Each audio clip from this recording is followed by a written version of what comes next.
مسابقة كبيرة ما بين 3 بنات، واحدة مسلمة، واحدة مسيحية مؤمنة، وواحدة مسيحية أسلمت بس خايفة من إشهار إسلامها. 3 بنات هياخدوا 3 عربيات، كل عربية بصندوق عشان يمشوا رحلة ويحملوا، وفي الآخر هيحاسبوا على اللي هم خدوه. أول رحلة، أول واحدة الأستاذة خديجة خدت العربية بتاعتها وملت الصندوق، وأول حاجة في الصبح أول ما قالت: اللهم إني أصبحت أشهدك وأشهد حملة عرشك وملائكتك وجميع خلقك أنك أنت الله الواحد الأحد، وأن محمدا عبدك ورسولك صلى الله عليه وسلم. توكلت على الله، توضت وصلت وتحجبت وكملت طريقها. وهي ماشية هتتكلم على دي هتاخد سيئة، هتسبح هتاخد حسنات، هتعمل فتنة ما بين حد هتاخد سيئة، هتحاول تصل رحمها هتاخد حسنات، هتفضل ماشية لغاية لما توصل للكاشير أو الميزان القاضي اللي بيقف.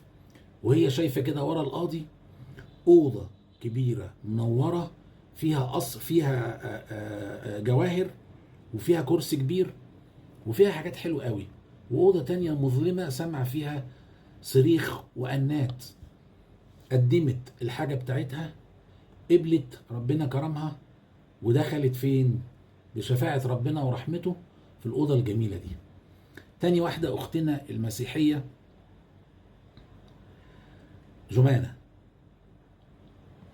أول ما بتسوق العربية، قبل ما تسوق فهي كمان هتتلو صلواتها، فصلت للآب الأقنوم، الآب صلاة الحجاب الصبح كده: أيها الآب ضابط الكل خالق الكل. طيب زي الفل. وما نسيتش تصلي للأقنوم الابن الإله التاني، صلاة الصلح للابن: أيها الكائن الأبدي الأزلي المساوي والشريك والخالق مع الآب. وكمان ذكرت عن الروح القدس كده حاجة، فداخلة بال3 آلهة وماشية في طريقها. الست محترمة لكن ما عندهاش قيد، ممكن تكون سايبة شعرها، لابسة بديهات مفتحة، اللبس قصير شوية، أخلاقها كويسة، بتتعامل مع الناس، بتشرب خمور، ما فيش مشكلة. فراحت تتحاسب على الميزان والقاضي، فرفعت عينيها عشان تبص على الغرف اللي ورا القاضي.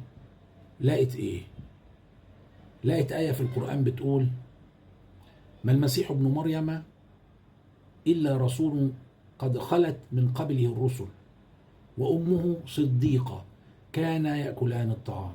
اتصدمت، ابتدت تبص في كتابها أكتر من معنى بقى. يسوع بيقول: الأب أعظم مني، فهو مش في مرتبة واحدة مع الآب.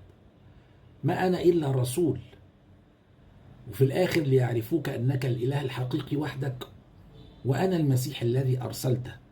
كل الكلام بيدل إن المسيح كان مجرد رسول. كمان المسيح قال: لكي لا تؤمنوا بي بل لتؤمنوا بالآب. وفي مرة تانية: أنا جاي أعمل مشيئة الآب ليست مشيئتي، وأنا لا أعلم متى الساعة. اتصدمت. الباب اللي سمع منه الصريخ والأنين دخلت فيه. أختنا التالتة كريستين، اللي هي عارفة إن أعمال الكنيسة مختلفة عن الكتاب المقدس، وقرت شوية عن الإسلام، انفتح قلبها للإسلام، بس خايفة. خايفة من إيه؟ خايفة بقى من موضوع الحلال والحرام والدين والتقيد والحاجات دي. إنما قبل ما تستلم عربيتها خدت دش بمية بس من غير صابون، وتوضت وصلت الصبح، مش لابسة حجاب. لكن أول ما دخلت قالت لنفسها: أنا كمان مؤمنة، قل هو الله أحد الله الصمد لم يلد ولم يولد ولم يكن له كفوا أحد. مشيت تجمع بالعربية بتاعتها شوية حسنات على شوية سيئات. ممكن تكون لسه بتشرب خمور، ممكن تكون لسه بتلبس ضيق، ممكن تكون لسه بتلبس قصير، بتحاول تبقى كويسة.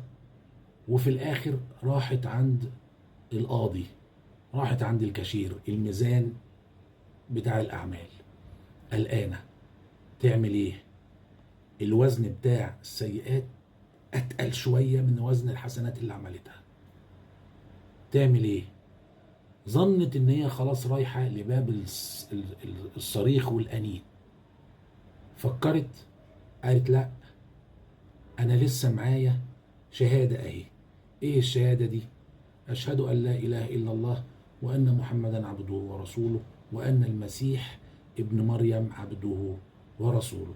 الشهادة دي طاشت بكل السيئات وتقلت كفة الحسنات، وبكده دخلت غرفة الملائكة والمجوهرات والنعيم والخلود بلا عذاب. دي كانت مجرد فكرة عن، لو انت متردد خلي حمولك على الله، بس اعرف من هو الإله المستحق للعبادة.